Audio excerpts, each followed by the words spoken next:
Maka itulah amal yang ma'rifat. Itulah amal yang soleh. Jadi amal yang soleh itu ada amal yang ma'rifat.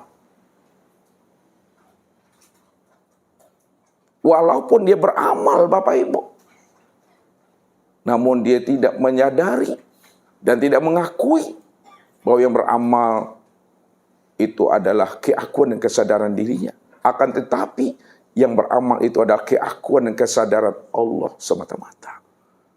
Disitulah Allah mengatakan, Kif ya Muhammad ana rabbaka usolli wa an ya'buduni hadza siratun mustaqim. Berhentilah engkau hai Muhammad. Yang mengatakan engkau yang berdiri, engkau yang ruku, engkau yang sujud dan duduk. Ana rabbaka usolli, akulah Rabbmu yang salat itu. Akulah yang menyembah, aku yang memuji, akulah yang menyaksikan akan kebesaran, kesempurnaan akan diriku sendiri, kata Allah. Tidak ada diri yang lain. Maka orang-orang yang demikian itu, kata Allah, ulaika darajatul ula. Kami tinggikan makomnya, kata Allah. Kami tinggikan derajatnya. Siapa yang kami tinggikan makom dan derajatnya, maka dialah sebenarnya yang menjadi wali aku, kata Allah. Orang yang aku pilih, orang yang aku tunjuk, orang yang aku cari selama ini. Siapa yang pantas dan layak, aku jadikan menjadi wali dan kekasih aku, kata Allah. Itulah mereka, orang-orang yang beriman, yang telah mengenal dan menyaksikan aku, yang telah mau menyerahkan akan dirinya kepada aku, kata Allah. Mereka lah sebenarnya orang yang berada pada makom yang aman. Karena mereka lah yang dikatakan Allah sebagai orang yang takwa, orang yang patuh dan penurut kepada Tuhannya. Maka pantas Allah katakan apa? Innal muttaqina fi maqamin amin. Sesungguhnya orang-orang yang bertakwa, orang-orang yang hati dan jiwanya telah hadir, jinak dan patuh kepada Allah. Orang yang telah mau memulangkan hak Allah kembali kepada yang punyanya.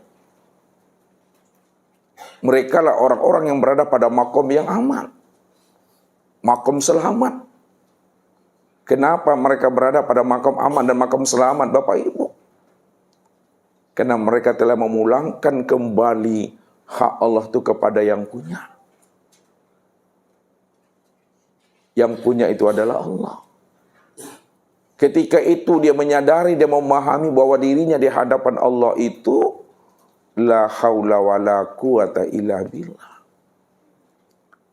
Tidak ada lagi dia merasa yang wujud. Tidak ada lagi dia merasa yang bersifat. Melihat dan mendengar, berkata, mengetahui, berkuasa, berkehendak dan hidup. Yang wujud dan bersifat itu hanya Allah. Maka pantas dia berada pada makom yang aman itu.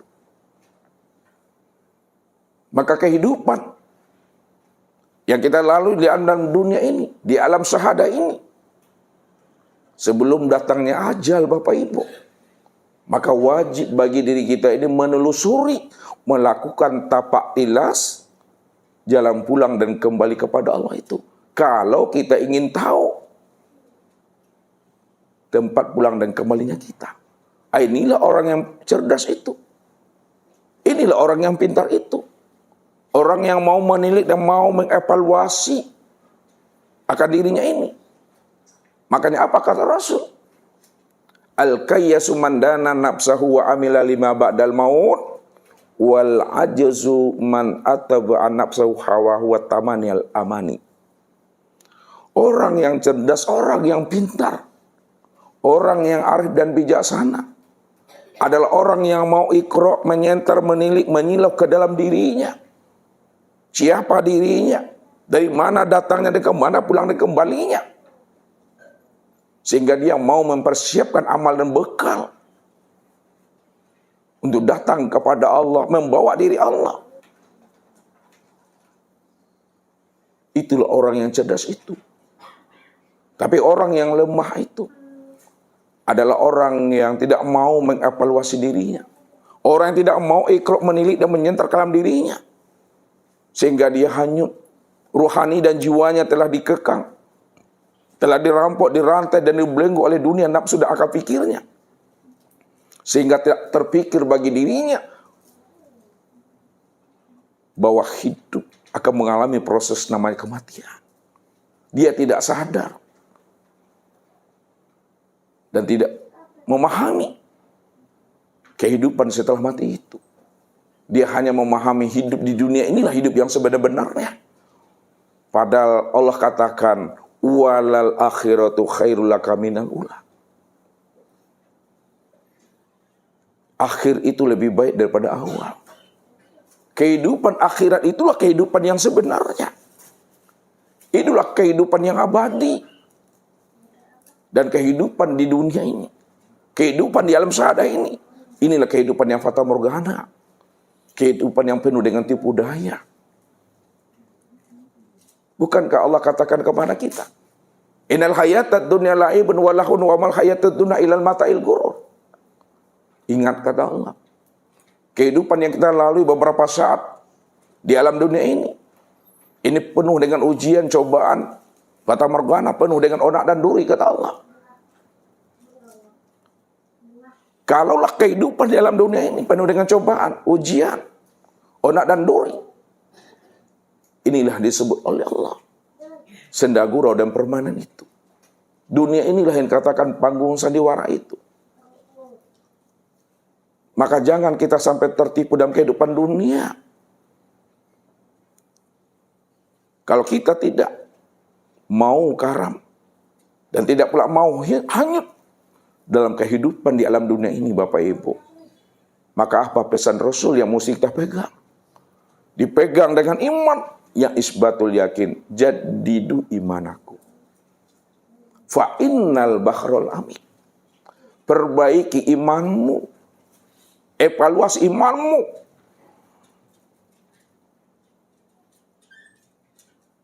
Kalaulah Rasul memerintahkan kita, menyuruh umatnya memperbaiki iman, memperbaharui akan keimanan kita kepada Allah. Lalu mana iman itu yang sebenarnya? Mana yang dikatakan iman? Yang dikatakan iman itu yang mesti diperbaharui, kata Rasul. Sebenar-benarnya iman itu, kata Rasul, adalah antu'minu bi ru'yatillah. Yang sebenar iman, Bapak Ibu, di mana Bapak Ibu telah menyaksikan Allah yang diimani itu. Kalau kita yakin Allah adalah Rabb kita, yakin kita Allah itu adalah sebagai Tuhannya kita, tempat pulang dan kembalinya kita, apakah Allah yang kita imani selama ini sudahkah kita saksikan? Sudahkah kita lihat di waktu hidup ini di alam dunia? Atau belum? Atau kita hanya mengimani namanya saja? Atau mengimani lafaz Allah, huruf Allah, dan tulisan Allah? Kalau kita mengimani tulisan Allah, huruf Allah, dan asma Allah, itu yang kita yakini sebagai Allah, maka tertipulah kita selama ini mengimani akan Allah itu sebagai Rabb dan Tuhan kita. Bukankah Allah menjelaskan kepada kita, Bapak Ibu, wa minan nasi may ya'budullaha ala harfin. Ada sebahagian daripada hamba-Ku, kata Allah, dia yang mengaku beriman kepada Aku, dia yakin dan percaya kepada Aku, dia sholat kepada Aku, tapi sayang, kata Allah, yang diyakininya, yang diibadahinya, yang diingatnya bukanlah Aku, tapi yang diyakininya Aku sebagai Allah bagi dirinya. Itu adalah huruf, lafaz, dan asma. Karena Aku ini bukan berbentuk huruf. Aku ini bukanlah berbentuk kata-kata, lafaz, huruf alif, lam, lam, ha. Kalaulah huruf Allah, lafaz Allah, tulisan Allah, itu yang kita yakini sebagai Rabb kita, dan itu yang kita imajinasikan, itu yang kita khayalkan, itu yang kita renungkan, itu yang kita tanam di dalam akal pikir dan hati kita, berarti kita telah menjadikan asma dan tulisan Allah itu menjadi berhala hati dan pikiran kita. Inilah syirik yang nyata itu. Maka ini yang diingatkan oleh Rasul kepada kita. Man abdal asma dunal makna fahuwa kafir. Siapa yang menyembah Allah menyembah lafaz Allah, menyembah tulisan Allah, huruf Allah. Karena aku bukanlah berbentuk huruf, lafaz dan asma, tapi lafaz Allah itu yang disembahnya, itu yang dikatakannya diri aku. Maka sesungguhnya dia telah kafir, kata Tuhan. Dia telah sesat di dalam sholatnya. Dia telah sesat di dalam hidupnya. Inilah orang yang tertipu dengan amal dan dirinya sendiri. Makanya Allah sindir mereka itu dengan bahasa yang halus, tapi menggetarkan rohani dan batin kita. Wa hum yahsabuna annahum yuhsinuna sun'a. Mereka mengira dan menganggap bahwa mereka telah mengenal aku. Mereka telah menyembah dan mengingat aku. Dan mereka telah melakukan amal ibadah yang terbaik di hadapan aku. Padahal mereka sudah tertipu dengan diri dan amal mereka sendiri, kata Allah. Itu disebabkan karena mereka dia tidak mengenal akan aku ini, kata Tuhan. Dia telah terhijab dengan amalan dirinya sendiri. Maka orang yang terhijab dengan amalan dan dirinya sendiri, maka itulah sebenarnya orang yang buta dan orang tersesat. Dia hanya mukmin indan nas, tapi kafir indallah. Mukmin indan nas itu Bapak Ibu, dia mukmin hanya diakui oleh sesama manusia karena dia telah melaksanakan perintah sholat, berpuasa, berzakat, berhaji. Tapi kafir di sisi Allah karena dia tidak mengenal, dia tidak menyaksikan Allah yang dia ibadati itu. Maka ini yang mesti kita ingat. Pesan Rasul kepada kita itu, man abdal asma dunal makna fahuwa kafir. Siapa yang menyembah Allah tapi tidak mengenal dirinya yang bernama Allah itu, padahal dirinya yang bernama Allah itu hanya dia satu-satunya, hanya dia yang wujud. Tidak ada wujud yang lain selain daripada dirinya. Dirinya itu bikulli syai'in muhit. Dirinya itu sudah meliputi sekalian alam ini, Bapak Ibu. Tapi dia tidak mengenal wujud nyatanya diri Allah itu, yang wujud pada sekalian alam. Maka dialah orang yang kafir itu, Bapak Ibu. Maka supaya kita tidak kafir di sisi Allah, di mata Allah, maka kenalilah Allah itu dengan pengenalan sempurna, dengan cara mengenali asal-usul diri kita ini, sehingga kita tahu jalan pulang dan kembali kepadanya. Biar kita selamat dunianya, selamat pula akhiratnya. Maka untuk lebih paham dan lebih jelasnya proses pulang dan kembalinya asal-usul diri kita ini kepada Allah, Bapak Ibu, maka tunggulah pesan-pesan berikut ini.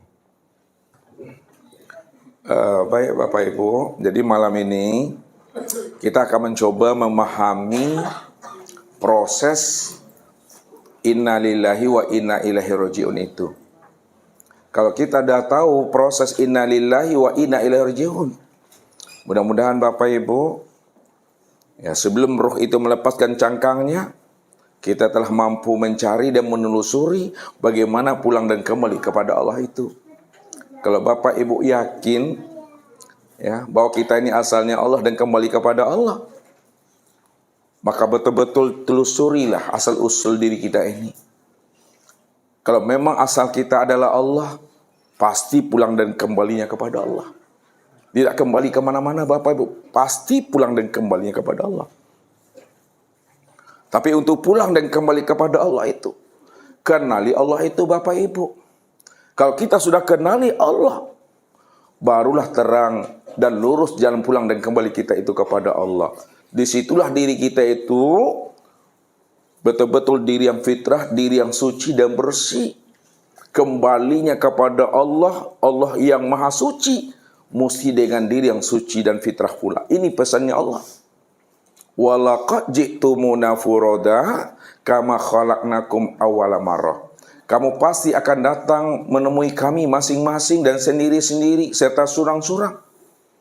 Tapi siapa yang lebih dahulu dan lebih awal datang menghadap aku sendiri-sendiri, surang-surang, kata Allah, maka pulang dan kembalilah kamu kepada aku sebagaimana awal mula kamu aku ciptakan, kata Allah. Awal mulamu itu datangnya daripada aku. Awal mulanya dirimu itu asalnya daripada aku. Awal mulanya dirimu itu adalah bahagian daripada diri aku. Pasti pulang dan kembalinya tetap kepada aku. Karena asalmu adalah Tuhan, pulang dan kembalimu tetap juga jadi Tuhan di situ. Ini yang dipahami. Supaya kita tidak dikatakan Allah, orang yang buta dan orang yang tersesat itu. Jadi kalau Allah mengatakan kita sesat, Bapak Ibu, ya, tidak ada harapan lagi. Ya, akan selamat pulang dan kembalinya. Karena dia yang punya dunia, dia yang punya akhirat, dia yang punya sorga, dia yang punya neraka itu. Kemana Bapak Ibu akan mengadu lagi? Tidak bisa Bapak Ibu. Makanya, kenali, telusuri, lakukan tapak tilas untuk pulang dan kembali kepadanya. Ini malam ini kita akan coba membukanya dari sisi alam semesta secara zahir dan batin Bapak Ibu. Ya. Nah, kalau Bapak Ibu tak paham ya enggak apa-apa tuh, memang sengaja tuh. Makanya agak tinggi channelnya sedikit. Ya ini kita coba bukanya menelusuri asal usul dari Bapak Ibu itu.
Coba Bapak Ibu diperhatikan sini.